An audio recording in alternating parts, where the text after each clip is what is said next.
Konbanwa minasan, it's Christy Bryant here with Juliann Krute tonight. So glad that Juliann is back. She is one of the members of the Sister City Committee that has helped make this 30-day program happen. I'm very thankful for her and for her skills and sharing them with us to bring you programming every day in the month of April. Tonight, Juliann is going to do a fiber art demo for us. She's going to show us some different Japanese fiber art. I so look forward to hearing from you, Juliann. Take it away. Konbanwa minasan. Welcome to the Austin Oita Sister City Committee's 30 Things in 30 Days celebration. Today is the 10th of April, and we really are excited to have you here on Friday evening to talk about fiber art. Yes, it's my favorite day of the week, Fiber Art Fridays. I hope that you were with us last week when you saw my presentation about art and anime in Oita, and today we're going to dive deeper into one of my favorite topics, and that is all things Japanese fiber art. My name is Juliann. I am the Arts Chair for the Austin Oita Sister City Committee, and I'm also on the social media team. Thank you so much for watching with us for the last 10 days, and we look forward to being with you for the rest of April. I hope that everyone is safe and well at home, and that we've been able to, in some way, bring a little bit of hope or comfort to the world during this difficult time. Thanks to all of our other presenters who make this look so easy. I'm going to be stepping up the difficulty a little bit today. I'm going to be having multiple camera angles and some show and some tell and some slides, so I will be too busy to actually read the comments, but our other board members will be backing me up. They'll be providing links if I mention things, and hopefully will be covering for me, but you can always leave questions in the comments on any of our platforms, and I will get back to them after the live broadcast is ended. First off, I probably want to talk about what fiber art is, because you're sitting here and you may not really know what the difference between fiber and art and fiber art. The first thing I have to get out of the way is this has nothing to do with food whatsoever. We will be talking about food later. In fact, we're coming up pretty soon with some presentations, both from myself and from Kame on food topics, but this is not one of them. We're talking about fiber as in textiles. So things that you wear, could be yarn, could be quilts, could be thread, could be paper, could be anything that is long and fibrous and is used in such a way to create a flat piece or a three-dimensional piece. Most of these techniques were originally used to create functional items, and in fact fiber art is one of the oldest types of art that we have, probably rivaling pottery. Some places had basket weaving before they had pottery, and other places might have sewn together leatherworks for clothing before they had baskets to contain some of their water and foodstuffs in. So fiber art has been with humanity for as long as humanity has existed. Some practical applications of fiber art might be quilting, that you see things that are putting together multiple layers to help keep us warm. Those also can now be made purely decorative. So fiber art, generally speaking, is a method of taking traditional techniques that were used by artisans to create purely functional items, either clothing, wearables, functional textiles from around the home, that type of thing, and elevating them into the status of fine art. However, what we'll be talking about today will be Japanese fiber arts, and so some of these are still very functional, but their primary motivation in making them is the decorative aspect of it. So while some of these things may be used in creating bags or creating clothing, they're really the purpose of each individual artisan's contribution is to make something beautiful for everyday use. So Japanese fiber arts are incredibly popular right now, and I think a lot of people may have seen them in the wild, but they don't necessarily know that they originated in Japan. So I'm going to briefly run through as many topics as I can and try to keep this under 30 minutes. I know that you guys, Friday evening is very valuable. We really appreciate you being with us, either live or in the replay whenever it's convenient for you. But still, I appreciate your time, and I could probably ramble on about this for 6, 7, 8, 24 hours live, but I'm going to try to be as quick as I can, and gomenasai if I am a little bit rambly.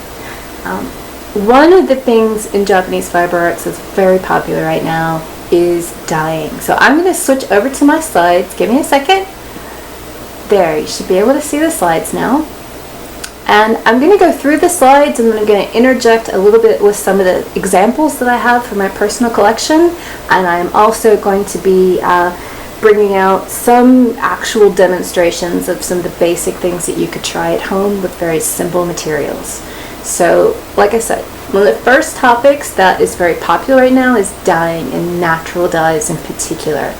We are looking at a pot of something that was a particular Japanese wood. You chop up the wood, you boil it for a while, and it becomes this beautiful yellow color. Natural dyeing takes on many forms. Indigo is probably the most popular, and I will talk about that at the end of this segment. But there are a wide variety of colors that you can get just from natural pigments, whether they be plants or minerals or other sources of color in the world. We have had various types of dye materials with us for, again, thousands and thousands of years, and they're making a resurgence now among home dyers and among professional dyers. So you have this type of immersion dye, which is probably the most common, but also in Japan you have this wonderful technique of resist paste dyeing. Now this was done with a stencil. This particular object is called bingata. It is done in Okinawa. You may know that Okinawa is part of a chain of islands called the Ryukyu Islands. That's R-Y-U-K-Y-U, Ryukyu.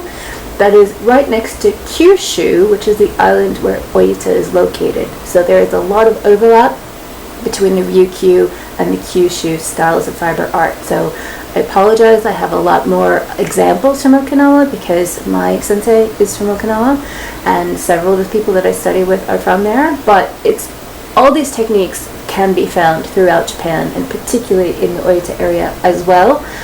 These would have been traditionally practiced there. So, as I said, going back to each color in this bingata is created from a different plant or a different technique used to prepare the pigment, and is applied through a stencil or through a paste resist. A paste resist is basically like a rice paste that forms. You might have heard of batik, where you put like a wax resist on things, and then where you don't have the paste is where things will come out completely clear. So in this case, you would have had a white background in some areas. But this one was done through a stencil, so that is a hard resist, but they're very similar techniques. Now, again, if you look at the bottom right-hand side of your screen, those are the wood chips that created this yellow dye that I can't remember the name of this particular wood, but it is a Japanese wood. Just above that, you'll see this salmony pink color. That is sakura wood. So you can see a small piece of the wood directly on the fabric, but it becomes this beautiful sort of coral salmon color, which is not the same color as sakura flowers are, but that's just how the wood comes out when it turns into a dye. And on the left is probably the form that we are most familiar with, and that is indigo. I'm going to take a brief interlude here and say that if you are interested in learning about natural dyes, there are two organizations here in Austin that I would highly recommend and that I am involved with. One is Austin Fiber Artists, and the other is the Weavers and Spinners Society of Austin. Both of them are involved in natural dye, in surface design, in weaving, in yarn, and some other types of textile arts like we will be seeing today. So a lot of these photos that I have are either from the workshops that we've done or from workshops that I have taught at one of these two organizations. So indigo is particularly popular because it is a wonderful, rich, deep blue color that in Japan for about 400 years was the only way that you were allowed to dye your clothing if you were not of a samurai or noble rank or above. You may have heard of sumptuary laws in Europe, and Japan had a very similar thing. So the rulers didn't want you to be too uppity or high above your station or any of those terms that we really don't appreciate that type of philosophy anymore, but at the time that was very much, they wanted to keep the common people in their place, and one way they did it was to restrain them to only using this particular pigment, so they could have natural colored fiber or they could have indigo. So for 400 years they basically had monochromatic clothing to work with, and so their creativity skyrocketed. They found so many different ways to use the indigo Now, Ryukyu, the Okinawa area, had different rulers at the time. They were a separate kingdom, so they still had all the bright colors throughout all of their textiles. But mainland Japan was limited strictly to indigo for centuries. As a result, we now call a lot of these collections of techniques Shibori. Shibori basically means that it is a tide resist. So if you can see here, if you look on the picture on the top right hand side, you may be able to see here that there are little ties on this fabric. This is actually, my husband and I took a workshop at the Shibori Museum in Kyoto, and this is the way our fabric looked before we put it in the dye pot, and below that is the way the fabric looked after it came out of the dye pot. So hopefully you can see that there is a different color. The lighter strands are the ties that we use to make a resist. And I will show you in just a moment. Actually, I realized I need to back up because I forgot to show you some of the other resists. So give me 1 second. Let me switch back over to my overhead camera. Now, this is new for me this week, so I apologize if I make any mistakes switching between cameras. So let's try this. Hopefully you can see. I realize my lights are very bright, and I do apologize. I'm trying to do this setup with what I have at home. I have new lights on order. But this is a resist dyed piece that I purchased in the flea market in Kyoto. So they would have painted on the white sections with probably a rice starch, and then they would have used a brush to gently brush in these soft washes of color, and then at the end they would have washed it out, and they also would have washed out where the white was. So this is actually the undyed portions of the fabric. This is what the natural fabric would have looked like. So this had both a paste resist and a stencil involved.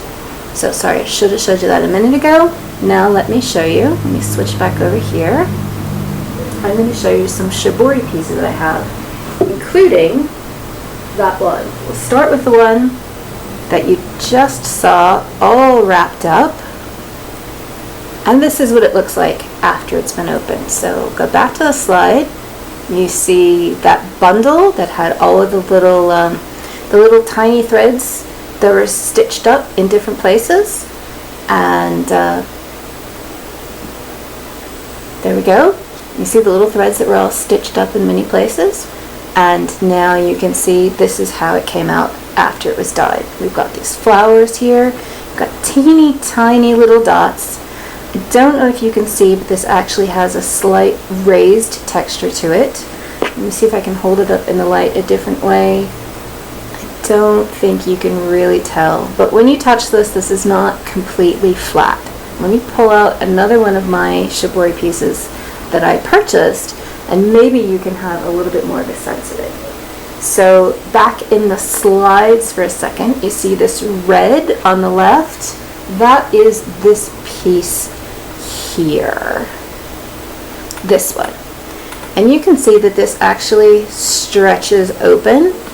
And you can see all those white dots are the bits that had been tied up before it was put in the dye bath. Let me flip it over. Each of these little peaks was one tied area. So they left the tiny, tiny tip of it available for the dye to migrate into, and it has left all of these spaces and gaps were the bits where the string was. And the bits that are red are the bits that the string was not covering at the time. So it creates this really interesting accordion-like texture for this particular technique. I have one that has been ironed flat and has been made into an obi, so I don't know if you can quite see the difference. But this is completely flat, completely smooth.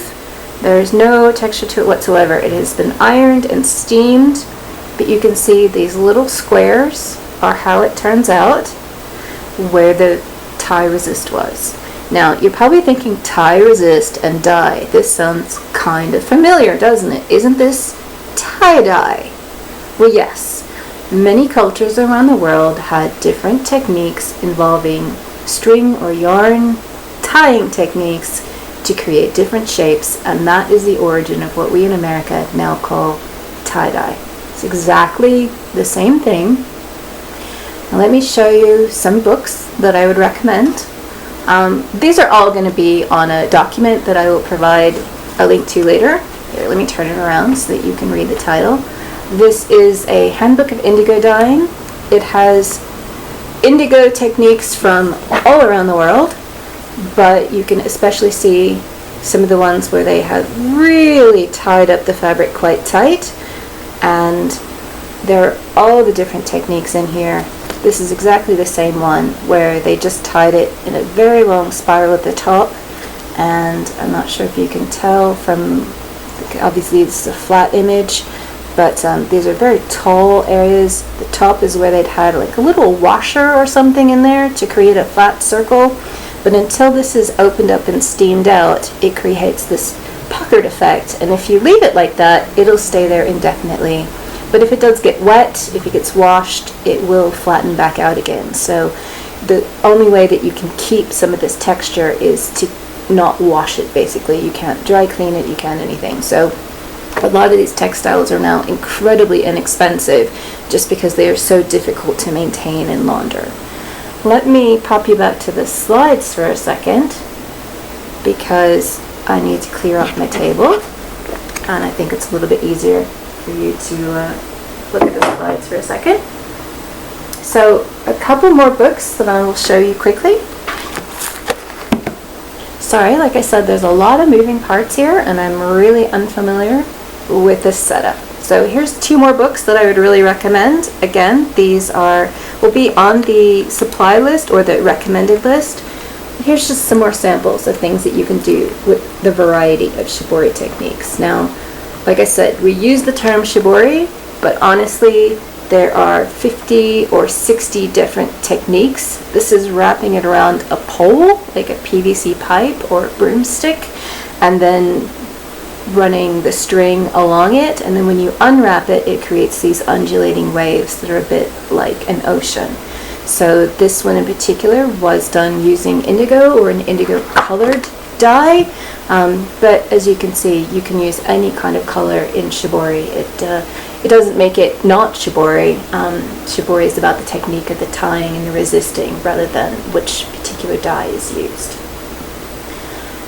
So if I switch to my slides again, sorry, I'm really having to do a couple things at once here. Some of the other presenters, sorry, I'm just going to put a little bee in your bonnet. Some of the other presenters have had assistance in doing their video production, so if I seem substantially more amateur than them, it's because I am a one-person show right now. So I apologize that I am not super polished, but hopefully I will be learning as we go on throughout the month, and by the time we get to the end of the month, y'all will be so impressed by my skills. So hopefully this is not too difficult for you.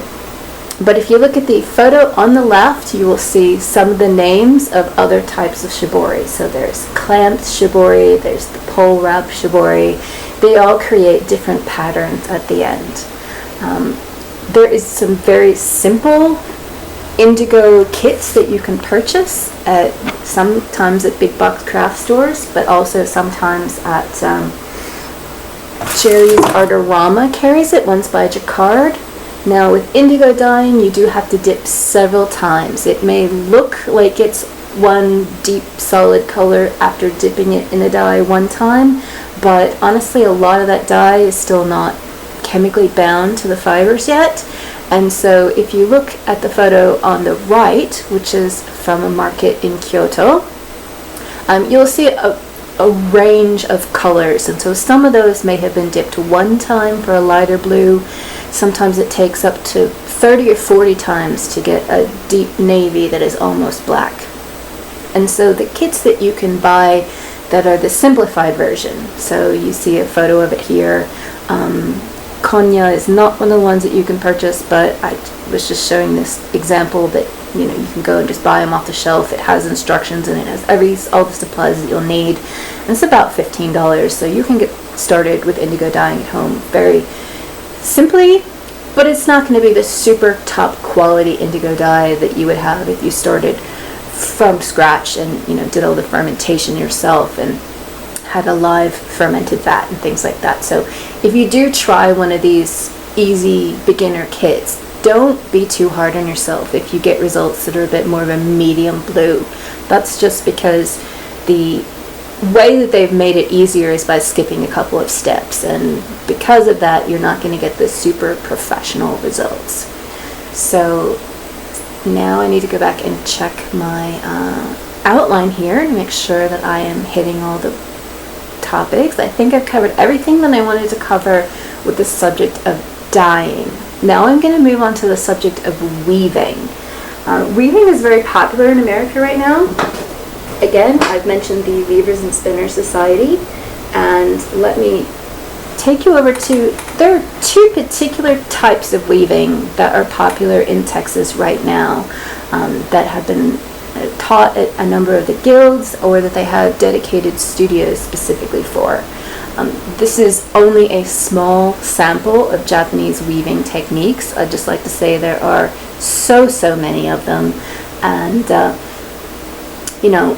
I could be here for a month talking about different weaving techniques.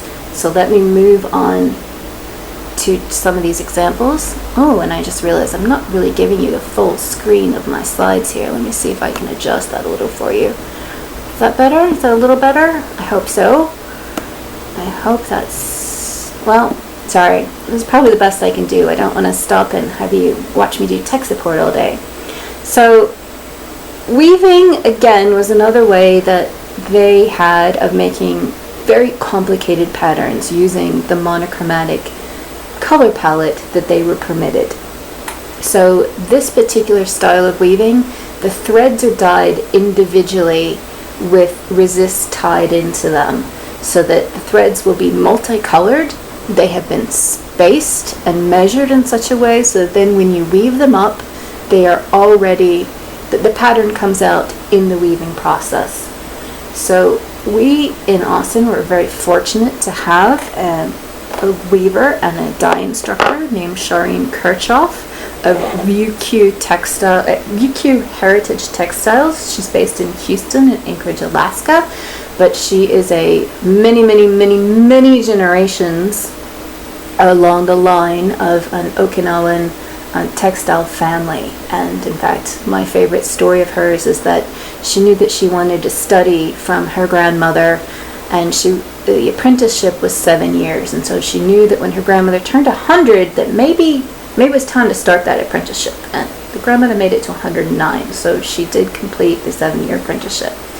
So if you look at the samples on the left, that is how the yarn has dyed up, that's how the yarn has woven up, but on the right are examples of how they were dyed. So those are my personal examples from the workshop, and you have these plastic resists that you tie very tightly onto the yarn, and then if you look at the slide on the bottom right, that's what it looks like after you have dyed it and you've removed the plastic resists, and there will be items there that are pure white, somewhere a little bit of dye is leached in where maybe you didn't tie it tightly enough. It is kind of a difficult skill to learn. And then you take it to the loom. You have already pre-measured how your pattern is going to look, and then you will weave it up, and you can see all of our weavers still had the blue dye in our hands because we were running back and forth between the dye pots and the looms and learning how to create these patterns. And all of these patterns have specific meanings in their textile tradition. So they may look like blobs or splotches to us, but some of them will be birds in flight, some of them will be pyramids. They have, people would be able to read each other's garments, and they would be very symbolic. It would be the same as us having just writing on our t-shirts now. These are a few more examples of our instructors' collection. These are some, now you may know this as ECOT weaving. ECOT is very popular in home decor communities. It always has a slightly blurry, slightly pixelated look, because if humans are involved in weaving it, everything's going to be slightly off. It's not going to have the perfection of a print. But I'm going to try to switch you back to my overhead camera now so that you can see some of my own collection. So here we go. These are the threads that I created. I'm very sorry that this is getting blown out in the light. Let me see if I can move it away from the light a little bit. Again, hopefully I'll have better lighting shortly, so it won't be quite so bright. But you can tell that there's various light and dark blues all the way down to the very dark blues, and that creates a pattern. Here's one I bought earlier, not one I made earlier, this one I purchased earlier. Again, I found this at a flea market in Japan, and this is a very lightweight fabric and material. Some of it has very defined blocks. You're able to see this is a bird shape in here. It's much better than I can do. This is a very lightweight cloth. It's about quilt weight, or like a blouse, a fairly standard garment weight. So pop you back onto my slides for a moment. So as I said, this is normally called ECOT. That is not a Japanese word. The Japanese word is kasuri.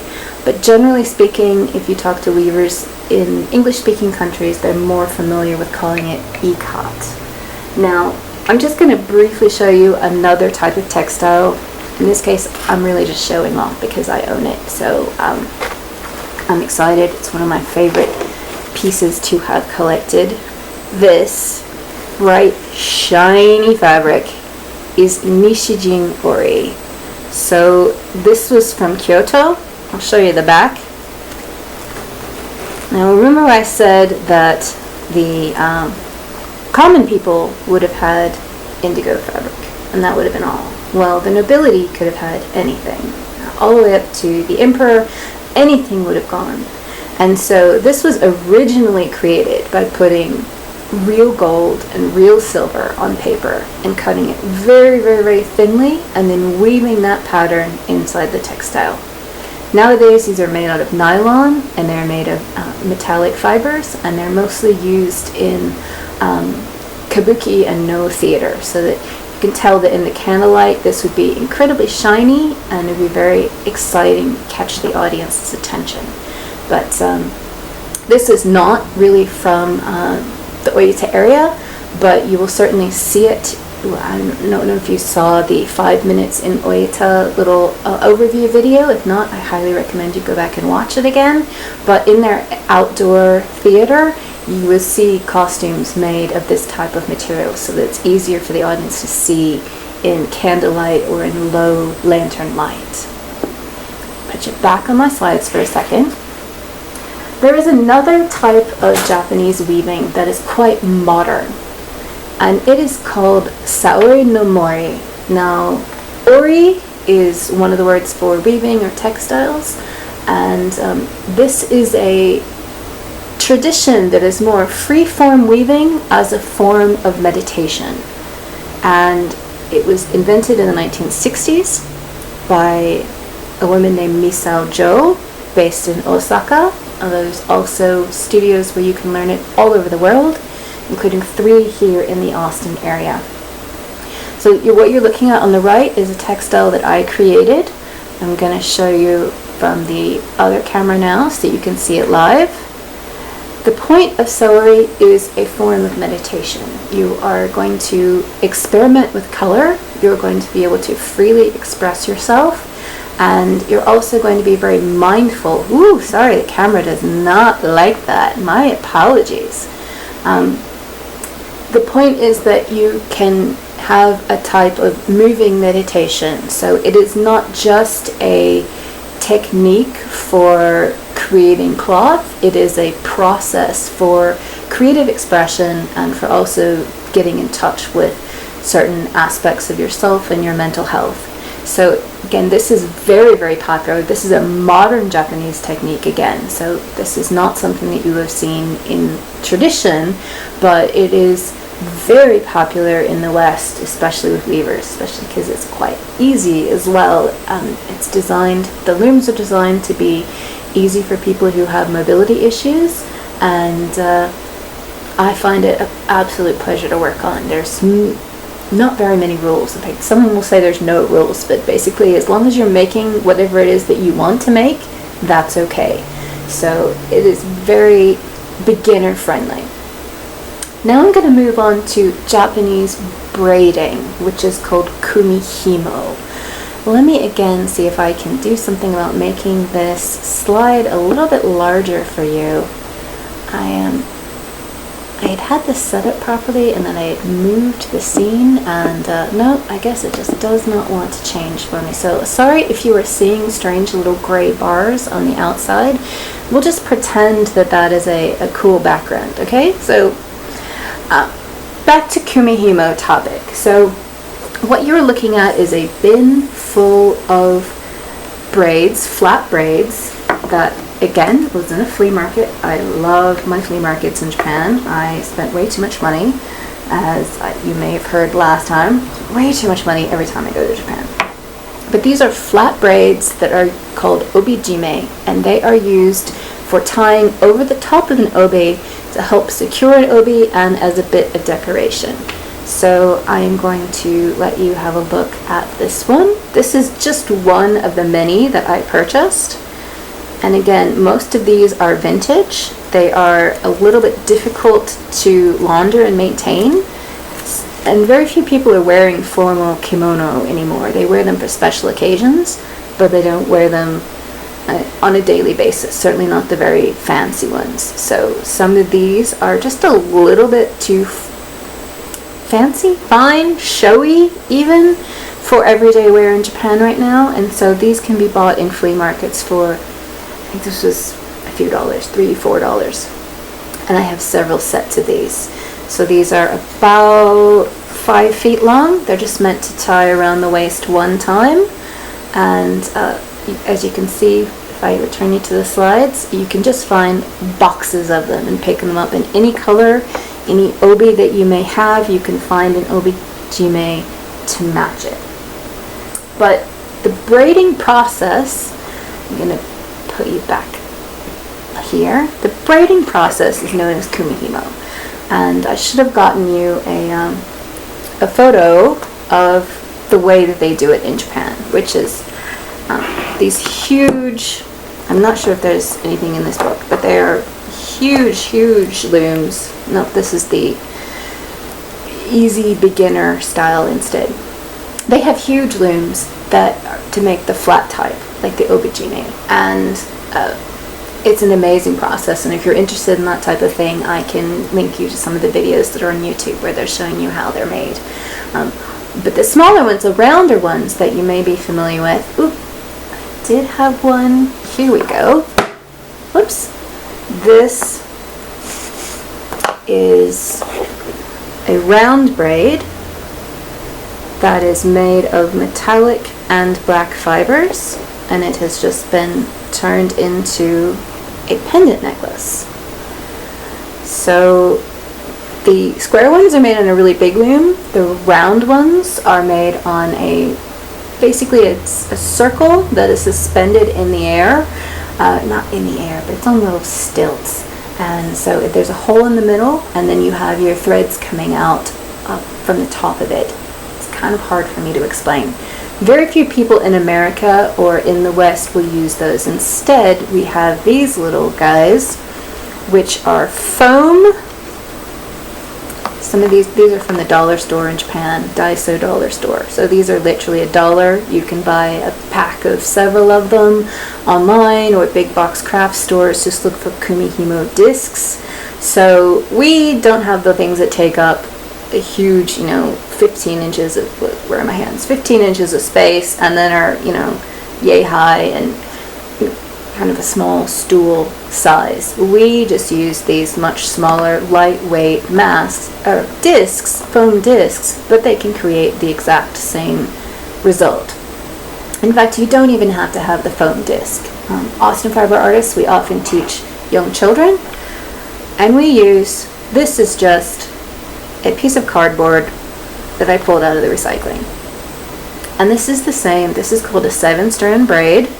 It's a 7-strand round braid, and I will, let me get some of these things out of the way, I will show you how easy it is, because honestly, it looks complicated.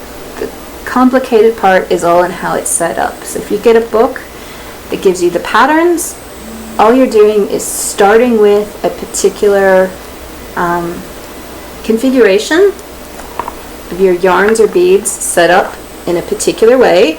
So this book has examples, so you'll have, certain yarn going this way and a certain yarn going that way, and or different colors, so like this creates a spiral. So the books are very simply laid out, and all you do is you have your notched cardboard or your notched foam or your really big wood with a hole in it, and to make a 7-strand braid you will have started on the end.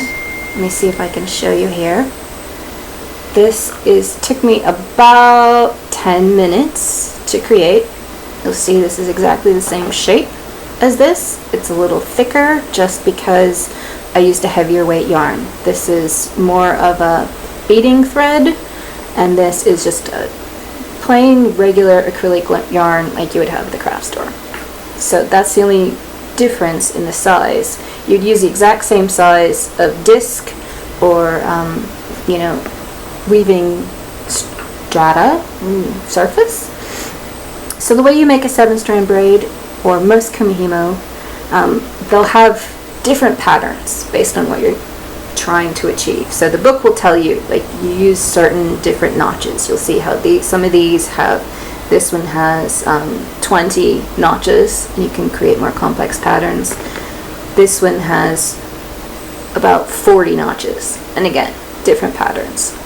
But the simple one with 7 strands, you'll have 8 notches and 7 strands. That's why it's a 7-strand braid. So you just find the one that's empty, you look for the next 2 over, you pull the 3rd one, and you move it so that it goes over those 2. And by the way, if you do break it, you can tape it back together, which is what I do all the time. Which is why that one's already like that.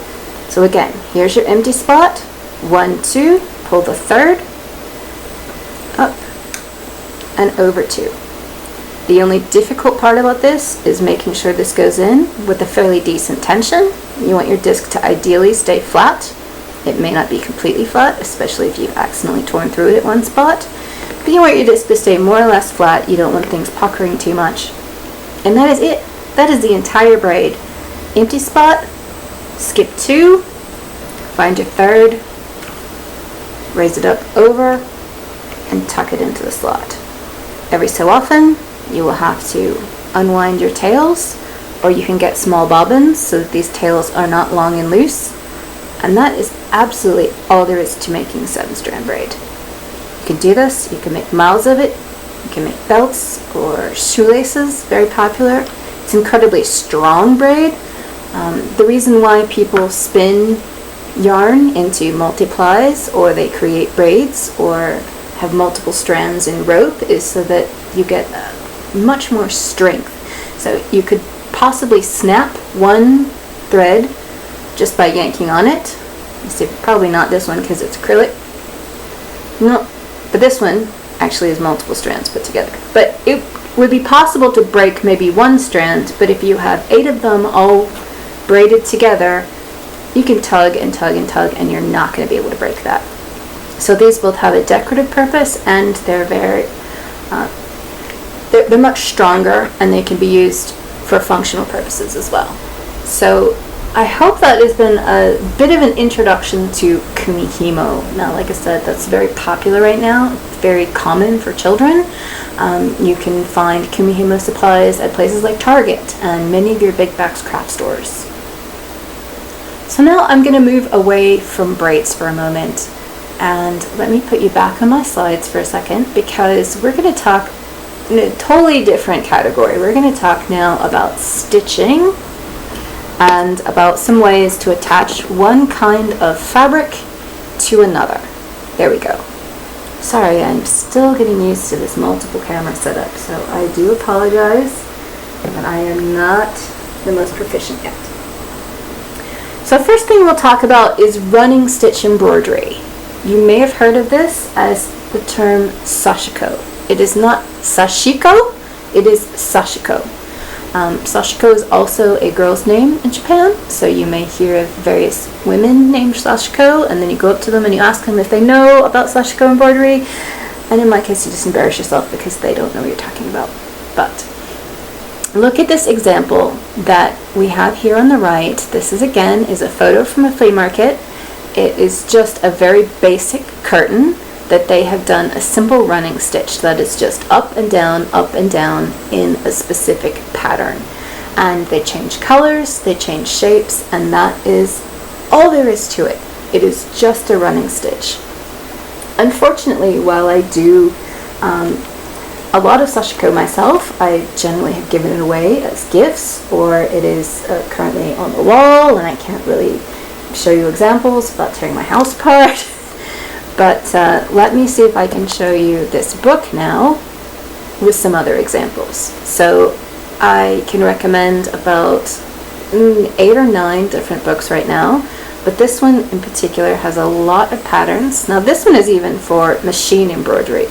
You don't have to worry about that because these patterns are exactly the same for hand embroidery, which is the traditional type, or for using a sewing machine. But this book has probably 100 patterns. And if you'll see, these ones are all straight lines. It's decorative straight lines, but then they can go to curved lines, oh my goodness, curved lines. And in general, you're still just, each stitch is one at a time. You're just tracing these pathways along your fabric, and you're creating a beautiful embroidered and embellished cloth with only a piece of thread and a simple running stitch. Now, as I said, Sashko is very popular right now. It's popular with quilt guilds. It's popular among hand embroidery. Ooh, apologies, that was my alarm. And that is telling me that I really need to wrap this up, so I will speed it up a little bit. But you can use Sashko to decorate just about anything. Here's a book where they are creating bags that have Sashko embellishing embroidery on them. Now, a traditional pattern is the one that's on my t-shirt, which is the asanoha or hemp leaf pattern, and you will see that quite commonly. The reason why Sashko is popular is because the raised stitching, like you can see in the slide here, creates a little bit of a buffer that if the fabric is going to get torn, it's more likely that the stitch is going to get caught on something and therefore save the fabric underneath. So it is a way of preparing the fabric for the future, or preserving the fabric for the future. Now, I'll try to be quicker about this. I told y'all I'm long-winded. You can get it where it's pre-printed even. You can buy these. I have dozens of them. They sell them in Japan. There are places in America where you can buy them that are imported. All you do is literally stitch along these lines. There'll be a little diagram that comes with it that tells you what order to stitch the lines in so that they're the most efficient. Sorry, I realize you can't see that terribly well, but it does come with the directions in there. And often there'll be kits that come with the thread as well, and it's quite simple. And then these lines will actually wash out when you're done. I could show you how to do it yourself, but because I'm already very long-winded, let's see, I'm at 45 minutes already, I think y'all are going to be sick of me. So the thread comes in many colors, it comes in variegated, it comes in solid.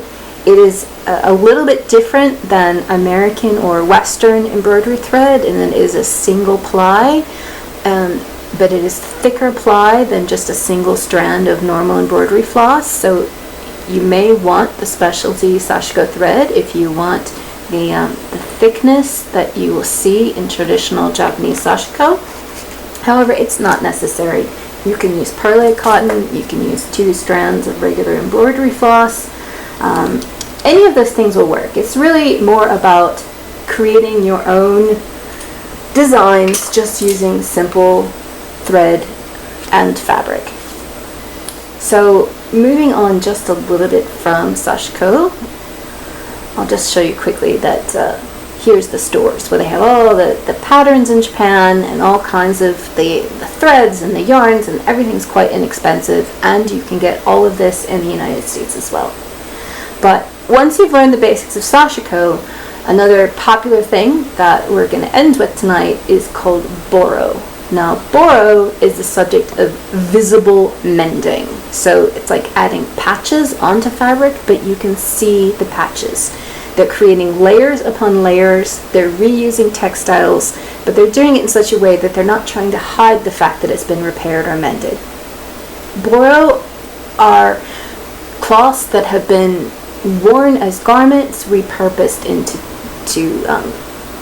bedspreads and futon covers, and then they get patched and patched and patched again until they're usable only as cleaning rags, and then after that, dumb Americans go and buy them. This is a flea market in Tokyo, and those things look like they're rags, don't they? I mean, to me, that looks completely and utterly like rags falling apart. You know the price tag on those? Thousands and thousands of dollars. We now have taken something completely utilitarian that was intended only as a way to get the maximum amount of use out of these fabrics, and we have elevated it to be a fine art. These now hang in art museums around the world, and they go for, honestly, $30,000. So I will very quickly show you some of the ways that boro is used today. This is a sample from a workshop where we were doing it on purpose. This is new fabric, but we were stitching it together. And you can see these basic, simple running stitches that have been used just to apply loose fabric onto another item of fabric. And this is just a simple collage. You can see some of the decorative stitching. I can add additional stitching anywhere else that I like. This is just a very simple sample for you to see how boro can be used as a textile collage. Now this, on the other hand, is a sample of mending. So imagine this was a pair of jeans, maybe it's your favorite jeans, and they have a tiny little hole in the back. Well, I also had a pair of pajama pants with these really cute little sheep on them. So I cut out, and they had a hole in them as well, so I cut up the flannel pajama pants and used it as a patch. But instead of trying to patch it underneath like we would in Western style, where you have the patch mostly hidden and you try to darn over the top of it, in the concept of visible mending, based on the concepts of boro, you will just leave it there as an obvious patch. You will use your running stitches here as an additional decorative element, and that way you can keep reusing your favorite textiles. I have a pair of jeans that have been patched and patched and patched and patched and patched, and there's so many different layers of fabric on them, and the more layers you get, the more interest there is in the overall collage at the end of it. Now, I did stop wearing them at a certain point because there were so many layers of fabric. I was going to show you additional stitching, but again, I am long-winded, y'all, and I'm sorry. I'm very excited by this, and I can go on forever. But let me double check. So again, that was Sashko stitching, and this is boro, the technique that is now used for art collages as well as actual mending. And I will have a list of resources that are available. Again, I'll put you back to the slides just for a second. You can see these are just tremendously expensive, and some of my Japanese friends are just mortified because they are literally rags. I'm going to try to wrap up very, very quickly and just show a couple more things from my collection, because you probably have better and more exciting things to do on a Friday evening than listen to me ramble. But if you don't, I would be happy to talk about this at any point in time. So I'll just quickly turn you back over to my overhead camera, and I just want to say that Japan has some of the best printing technologies in the world right now. So 1/3 of all of the quilting fabric sold in the United States is made in Japan. It's upside down, sorry about that. They have the best finishing techniques, and so your top quality quilt fabric, like everyone needs now for making masks, the really sturdily woven ones that the light doesn't show through, that are perfect for making homemade masks, chances are that was probably made in Japan. So if you take nothing else away from this, realize that even if you think it's an American publisher and an American product, you may have a Japanese connection in there. So let me just say, I am not going to have time to talk about some of the other Japanese fiber art techniques that are popular right now. I will just very quickly run through them.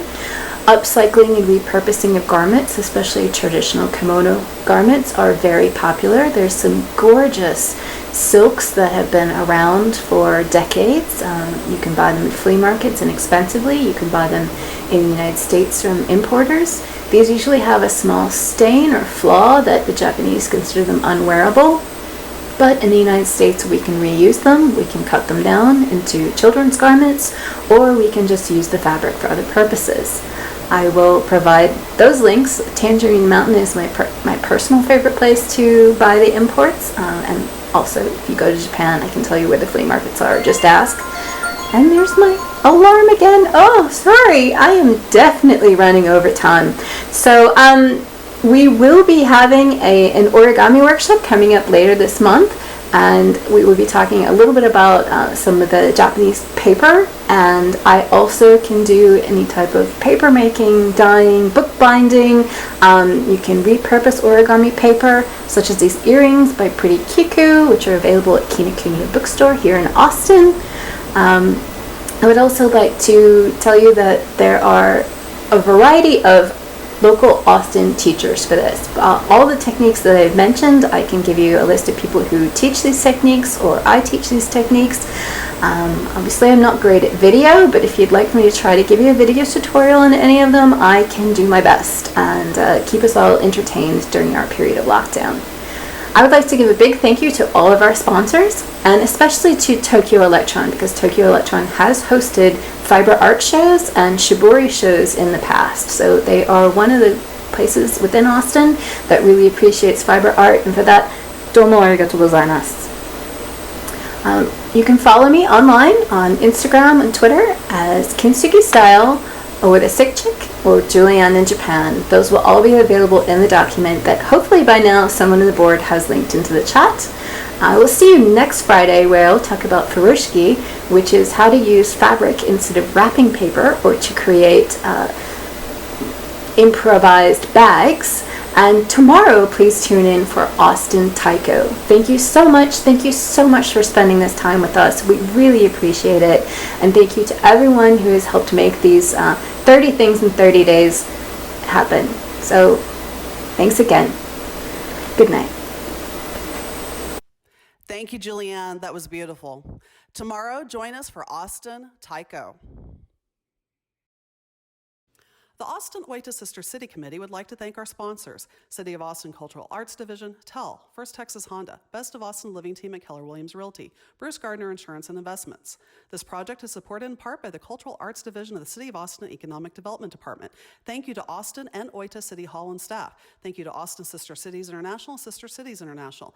Thank you to the board members who made this possible: Juliann, Marie, Miho, Susan, and Christy. Thank you to all the AOSCC board members who regularly volunteer their time. For more information about the Austin Oita Sister City Committee, visit us at austinoita.org. That's austinoita.org, or check us out on Facebook.